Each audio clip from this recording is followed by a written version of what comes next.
Hello and welcome to another episode of Living Well with Dr. Mike. I'm your host, Dr. Mike Cockrell, and I want to thank you so much for joining me for today's episode. Today I'm going to be sharing with you 4 key steps to developing a more positive mindset. Negativity can discourage us, add to our stress, put strain on our relationships, make us less productive, and reduce our overall happiness. Positivity, on the other hand, has many benefits across our lives in terms of our health, our relationships, and our careers. But how do you become more positive? And is it really that simple of a process? Well, in today's episode, I want to share with you 4 key steps to help you develop a more positive mindset because I do believe that it is just that simple as making a choice. And if you choose positivity over negativity, you're going to get a bigger impact on your health and your emotional wellness and your physical well being. So here we go. Number one, keep a thought journal. If you have a negative internal dialogue constantly keeping you down, you need to take action to banish these thoughts. If you have difficulty identifying this negativity within your own mind, a simple first action can be keeping a thought journal. In a thought journal, you write down a random sample of thoughts that you say in your own mind about yourself, events, people around you, and other things that happen throughout your day. Then once you've got these written down, then you want to analyze these thoughts by reading that journal every night and establishing new thought patterns. Do certain events trigger your negative thoughts? Is it certain people when you think about them?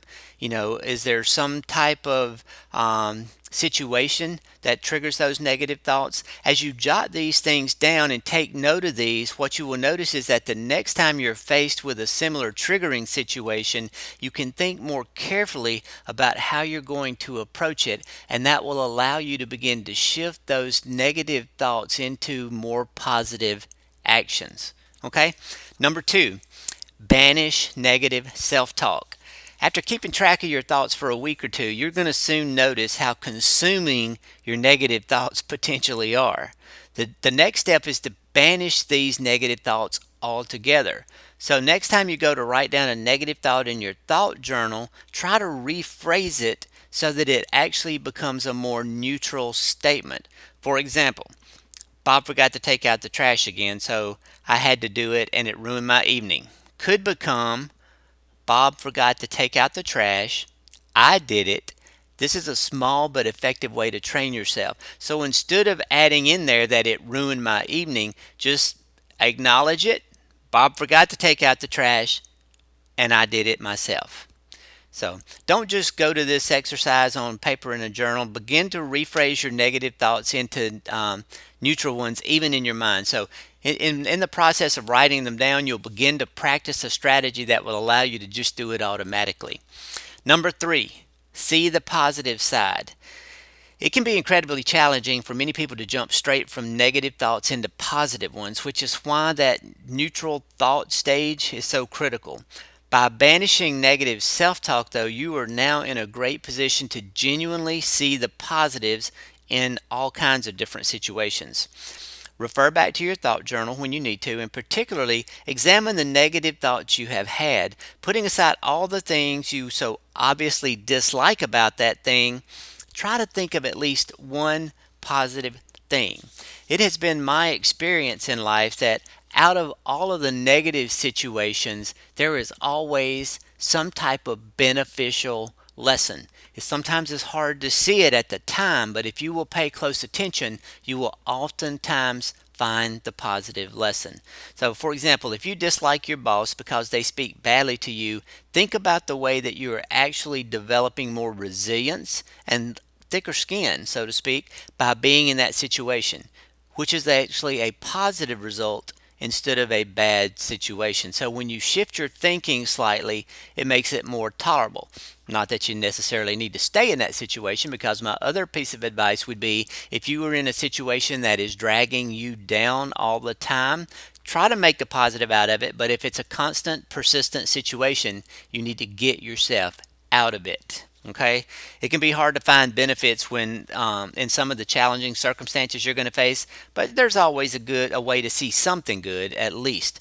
And as the Dalai Lama once famously said, see the positive side, the potential, and make an effort. Sometimes a lot of effort might be required, but it's worth it. Number 4, keep a gratitude journal. A gratitude journal is an incredible way to actually take stock of all of the wonderful things around you. Every evening, write down all the things in your day and in your life more generally that you're grateful for. In fact, it's an easier way to start this instead of trying to think about all the things would be pick 3 things. And every night before you go to bed in your gratitude journal, write down 3 things from today that you were grateful for. And that could be your spouse, it could be a friend, it could be a situation at work, it could have been something that happened to you, it could be the fact that you have a nice, comfortable bed to sleep in. Whatever it is, just jot down 3 things that you are grateful for. Perhaps you're grateful for your friends for their support. Um, maybe you were grateful for the great weather you had that day. Just jot those things down and it'll start making an impact in your life.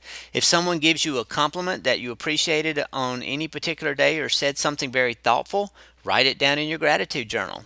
Then, when you find yourself being negative or critical, open up your journal, read over all the positive things in your life that make you feel grateful, and that will help change you. This is something basically it's going to be a surefire way to reground you. It'll help make you gain a perspective and make you realize how insignificant that some of these particular triggers may be in the larger scheme of things.